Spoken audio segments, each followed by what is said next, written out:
अरे वाह, इतने अच्छे खेत, फोटो तो जरूर बनती है। ये क्या है, पेस्टिसाइड? अरे अरे बाबू। हेलो फ्रेंड्स, तो आप भी सोच रहे होंगे कि ये क्या हुआ था, अचानक से यहाँ पे केमिकल पेस्टिसाइड्स कैसे आ गए। इसलिए क्योंकि आज हम बात करने वाले हैं हमारे 2021 के 8वें आईपीओ की, यानी कि हिरंबा इंडस्ट्रीज आईपीओ के बारे में। आज हम जानेंगे इस कंपनी के बारे में, इसके आईपीओ की डिटेल्स लेंगे, कंपनी के स्ट्रेंथ देखेंगे, वीकनेस देखेंगे। इसके साथ साथ हम इस कंपनी का कंपैरिजन भी करेंगे इसके पीयर्स के साथ, यानी कि ओवरऑल इंडस्ट्री के साथ साथ हम इस कंपनी का भी एनालिसिस करेंगे। तो आइए शुरू करते हैं।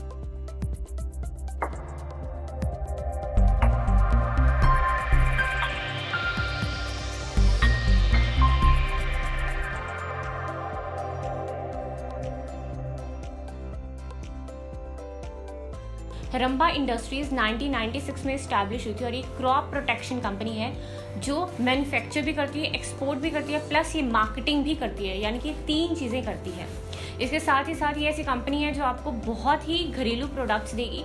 It is one of the leading players in agrochemical products, यानी कि आपको क्रॉप प्रोटेक्शन के साथ साथ इंसेक्टिसाइड्स, फंगीसाइड्स, पेस्टिसाइड, वीडीसाइड, इसके ऐसे बहुत सारे प्रोडक्ट्स हैं जो आप यूज़ कर सकते हैं। और ये प्रोडक्ट्स गवर्नमेंट टेंडर्स के साथ साथ पब्लिक हेल्थ को भी ये जाते हैं। आपने इन्हें नॉर्मल घर में भी देखा होगा, अगर घर में कोई चूहा आ जाता है तो व्हाट यू डू, आप रैट किल यूज़ करते हो। मॉस्किटो आ जाता है तो मॉस्किटो हिट यूज़ करते हो। तो कुछ ऐसे इनके भी प्रोडक्ट्स हैं जो आपको एनिमल्स को ट्रीट करने के लिए, भगाने के लिए और अपनी क्रॉप्स को सही रखने के लिए आपको यूज़ होंगे। हिरंबा इंडस्ट्रीज के 9400 के लगभग डिस्ट्रीब्यूटर्स हैं जो ऑल ओवर इंडिया में है। 16 स्टेट्स में ये है अवेलेबल और प्लस 1 यूनियन टेरिटरी में। इसके अलावा ये कंपनी 60 कंट्रीज को अपने प्रोडक्ट्स जो है वो एक्सपोर्ट करती है। और क्या आप जानते हैं कि इसका जो 50% का रेवेन्यू है वो इंटरनेशनल एक्सपोर्ट से ही आता है। और सबसे ज़्यादा जो एक्सपोर्ट करता है वो चाइना को करता है, लगभग 25%। यानी कि अगर हम देखें कि इस कंपनी का पोर्टफोलियो, अगर हम इसके बैकग्राउंड की बात करें तो बहुत ही अच्छा खासा है। अब हम बात करेंगे इस कंपनी के क्विक फैक्ट्स के बारे में। इस कंपनी के जो प्रोडक्ट्स हैं वो रजिस्टर्ड हैं और 371 technicals and formulations in 41 nations are registered. अब आप सोच रहे होंगे कि इसको रजिस्ट्रेशन क्यों चाहिए।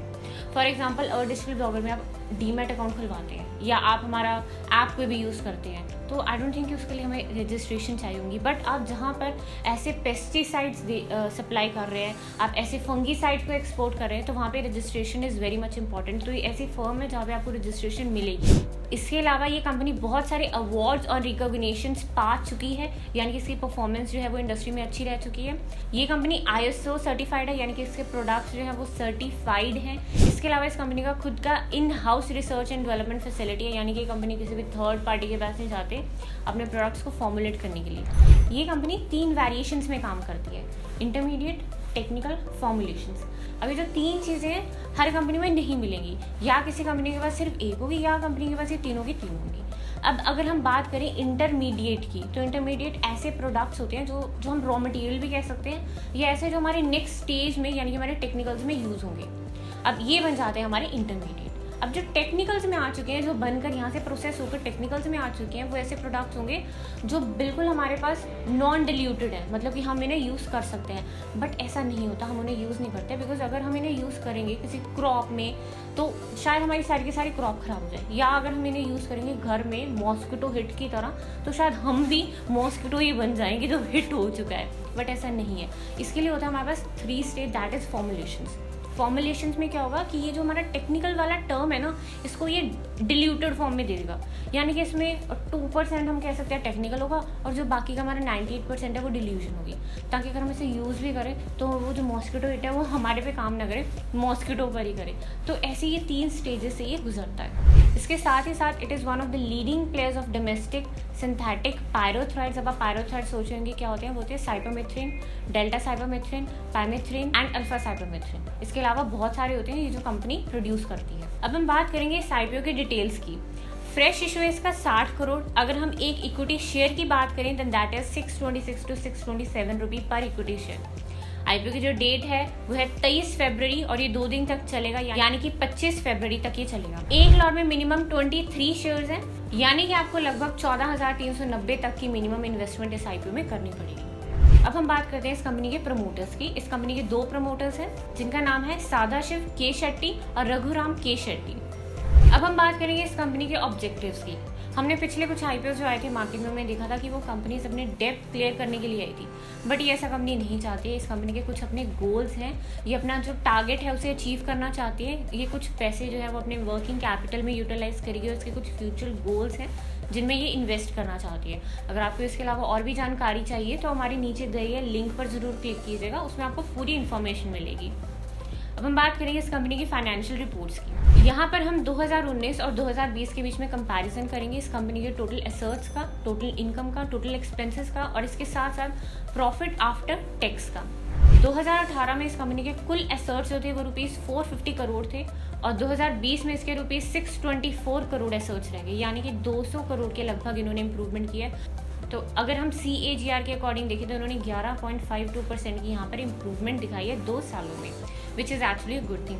अब अगर हम इस कंपनी के टोटल इनकम की बात करें, 2018 में इस कंपनी जो इनकम थी वो थी ₹750 करोड़, वहाँ पर ही 2020 में इनकी हो गई है ₹967। यहाँ पर भी हम देख सकते हैं कि लगभग 200 करोड़ का इन्होंने जो है यहाँ पर बिल्कुल ही एक राइज दिखाया है 2 सालों में, which is a good thing.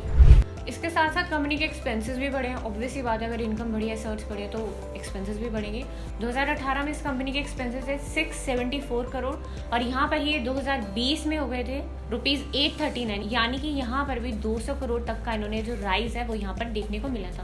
अब हम देखेंगे प्रॉफिट आफ्टर टैक्स, टैक्स को काटने के बाद इस कंपनी ने कितने प्रॉफिट जो है वो कमाए हैं। अगर हम 2018 की बात करें तो उन्होंने ₹46 करोड़ का यहाँ पे प्रॉफिट कमाया था और अगर हम 2020 की बात करें तो उन्होंने ₹97 करोड़, यानी कि यहाँ पर इन्होंने CAGR 26.76% का यहाँ पे इन्होंने राइज जो है वो देखने को हमें मिला था, which is a good thing because company जो है अपने फाइनेंशियल्स को लेके, अपने मोटिव्स को लेके बहुत ही अचीवेबल है और इन्होंने 2 सालों में बहुत अच्छी परफॉर्मेंस दिखाई है, which is a good thing. अब हम बात करेंगे इस कंपनी के GMP यानी कि ग्रे मार्केट प्रीमियम की।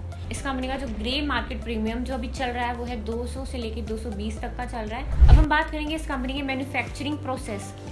इस कंपनी के 3 मैन्युफैक्चरिंग यूनिट्स हैं जो गुजरात वापी में ही स्टैब्लिश हैं, यानी कि ये कंपनी किसी भी थर्ड पार्टी के साथ रजिस्टर नहीं है। ये अपने प्रोडक्ट्स जो है वो खुद ही मैन्युफैक्चर करती है और खुद ही इन्हें फॉर्मुलेट करती है। इस कंपनी के फाउंडर्स का कहना था कि they use chemistry at its best, यानी कि ये जो कंपनी है वो अपनी in house research and development team का बहुत अच्छे से यूज़ कर रही है। तो अगर आप इस कंपनी में इन्वेस्ट भी करना चाहेंगे तो you will be pretty sure actually कि जो आपके पैसे हैं वो थर्ड पार्टी के पास नहीं जा रहे हैं, यही कंपनी आपके पैसे ले रही है। अब हम बात करेंगे ओवरऑल इकोनॉमी की प्लस इंडस्ट्री का हम एनालाइज करेंगे।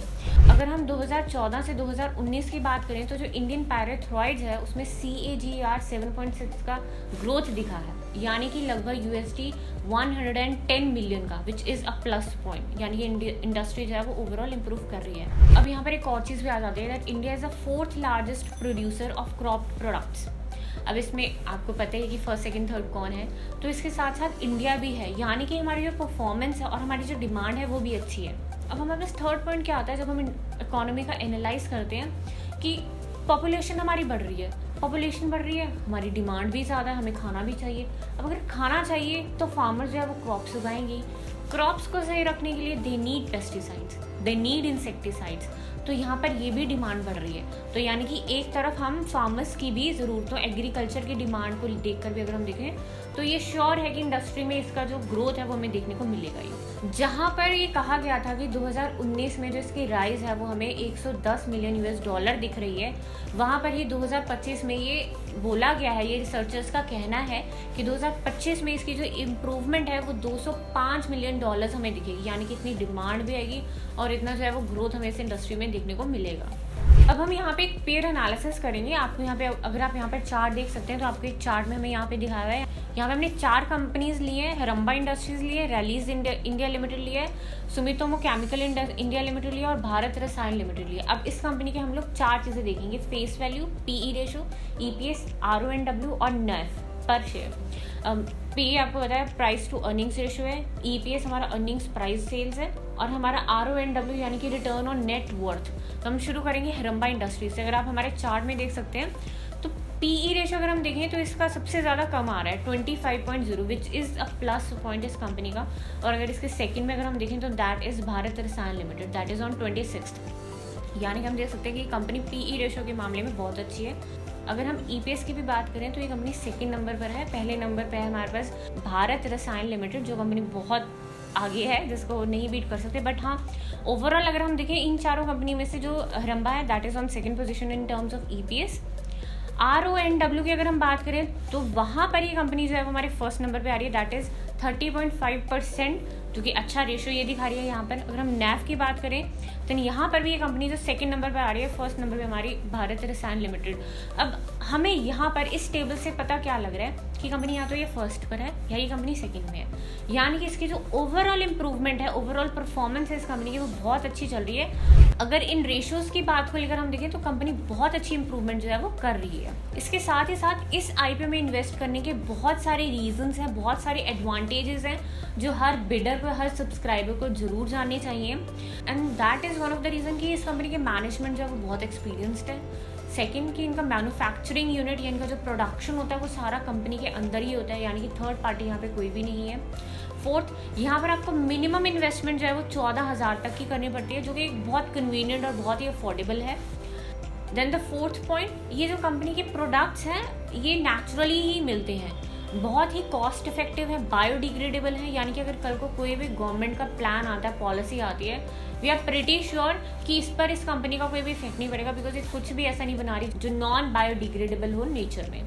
अगर हम प्राइस थ्रेड्स मार्केट शेयर की बात करें तो यहाँ पर हरम्बा इंडस्ट्रीज जो है मार्केट शेयर में 19.5% है, यानी कि ओवरऑल इंडस्ट्री में से सबसे लीडिंग है जो 19.5% पर है। उसके बाद हमारे आते हैं हमामीज इंडस्ट्री जो 9.95% पर है, यानी कि यहाँ पर भी ओवरऑल जो है मार्केट शेयर में भी ये अच्छा कर रही है। So friends, that was all about today. यहाँ पर हमने इस IPO की, इस कंपनी की डिटेल्स देखी, हमने इनका स्ट्रेंथ देखा है, वीकनेसेस को मैंने कवर नहीं किया है अभी, because that part I am living for you. यहाँ पर आपको इस कंपनी के कुछ वीकनेसेस फाइंड करने जिसके बारे में आपको गूगल में बहुत सारी इन्फॉर्मेशन मिल जाएगी, बट आई वॉन्ट कि ये काम आप खुद करें, गूगल पर मत भरोसा करें। You have to check the background of the promoters as well as the managing board of directors. उनमें चेक कीजिए, उनके बारे में पढ़िए कि वो क्या कहते हैं, तभी इस IPO में इन्वेस्ट कीजिए। हाँ, अगर आप ये काम नहीं कर सकते हैं तो डोंट वरी, मैंने जो आपको नीचे लिंक बताया था ना उस पर क्लिक करें, उसमें आपको इस कंपनी के ओवरऑल ग्रोथ के बारे में, वीकनेसेस के बारे में, इस IPO में इन्वेस्ट करने के रिस्क के बारे में पूरी इन्फॉर्मेशन दी गई है। अगर आपको ये वीडियो अच्छी लगी हो तो हमें सब्सक्राइब करना ना भूलिएगा। अभी के लिए बाय बाय।